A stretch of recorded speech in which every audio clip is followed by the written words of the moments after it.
নমস্কার, আমি জ্যোতিষী পার্থ সান্যাল। আমার চেম্বার রানাঘাট পাইকপাড়ায়। স্ক্রিনে দেওয়া নাম্বারে আপনারা ফোন করতে পারেন এবং যোগাযোগও করতে পারেন। আচ্ছা, আজকে আমি বলবো আপনাদের সঙ্গে বৃশ্চিক রাশি ও বৃশ্চিক লগ্ন সম্বন্ধে। বৃশ্চিক রাশির শনির ধায়া চলছিল এতদিন, তা 29শে মার্চ বৃশ্চিক রাশির শনির ধায়া শেষ হলো। শনি এখন মীন রাশিতে অবস্থান করছেন। বৃশ্চিক রাশি ও লগ্নের জাতক জাতিকাদের এতদিন শনির ধায়া চলছিল। এই সময়টা না, শনির ধায়া চললে মানুষের মানসিক চিন্তা ভাবনা যেগুলো রয়েছে, মানসিক কষ্টটা বেড়ে যায় এবং টেনশন করার একটা প্রবণতা থাকে এবং পারিবারিক সমস্যা থাকবেই থাকবে। কর্মে বাধার সৃষ্টি, প্রেমেও বাধার সৃষ্টি, ঠিক আছে। এবং সন্তান বৃশ্চিক রাশি বৃশ্চিক লগ্নের জাতক জাতিকাদের কিন্তু সন্তানের সাইডটাও কিন্তু অশুভ দেখতে পাচ্ছি। রাহু গ্রহ মে মাসে চতুর্থ ঘরে অবস্থান করছেন। তো চতুর্থ ঘরে অবস্থান করলে বন্ধু বান্ধব থেকে সাবধান থাকবেন আপনারা। যারা বৃশ্চিক রাশি এবং বৃশ্চিক লগ্নের জাতক জাতিকাদের বলছি, আপনারা বন্ধু বান্ধব থেকে সাবধানে থাকবেন এবং মার শরীর খারাপ হতে পারে, মার দিকে একটু ফোকাস রাখবেন, ঠিক আছে। এবং মার শারীরিক সাইডের জন্য যদি কোনো চিকিৎসকের প্রয়োজন হয় আপনারা নেবেন, অবশ্যই নেবেন। বৃশ্চিক রাশি দশম ঘরে কেতুর অবস্থান করছে। কেতু গ্রহ কিন্তু বৃশ্চিক রাশির দশম ঘরে অবস্থান করছে। তাতে কর্মের জায়গায় কিন্তু শত্রু বৃদ্ধি হবে এবং মান সম্মান হানি হওয়ার সম্ভাবনা প্রবল। বৃহস্পতি ঘর পরিবর্তন করায় তৃতীয় এবং পঞ্চম হাউসের থেকে কিছুটা সমস্যা আসতে পারে।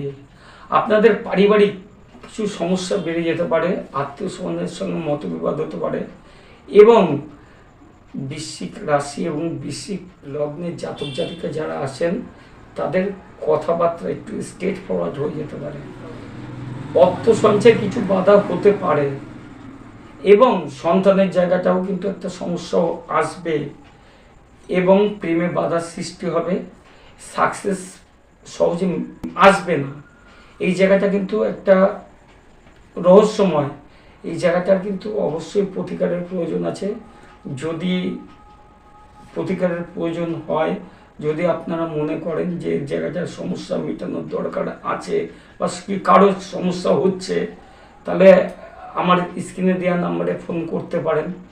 এর পাশাপাশি বলি, যদি লগ্ন চেঞ্জ হয়ে যায় বা অন্য লগ্ন হয়, দেখা যাচ্ছে বৃশ্চিক রাশি অন্য লগ্ন হয়ে গেল, তাহলে কিন্তু বা গ্রহের প্ল্যানেটগুলো একটু অন্যরকম থাকলো, তাহলে সেই জায়গায় কিন্তু বিচারটা একটু অন্যরকম হয়ে যাবে।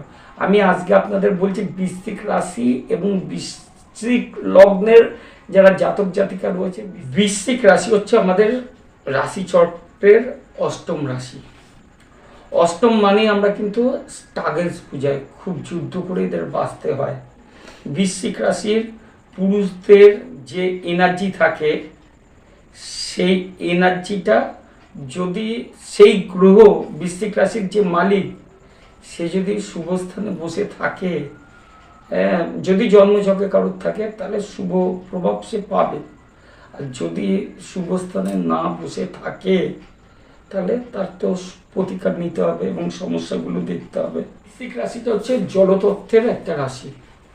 জলতত্ত্বের রাশি যেগুলো হয় না, সেগুলো মোটামুটি ছেলে মেয়ে যে বলে না, এরা একটু রোমান্টিক হয়। যেমন জলতত্ত্ব মীন রাশি আছে, কর্কট রাশি আছে। আজকে আমি আপনাদেরকে বৃশ্চিক রাশিকে নিয়ে কিছু বললাম।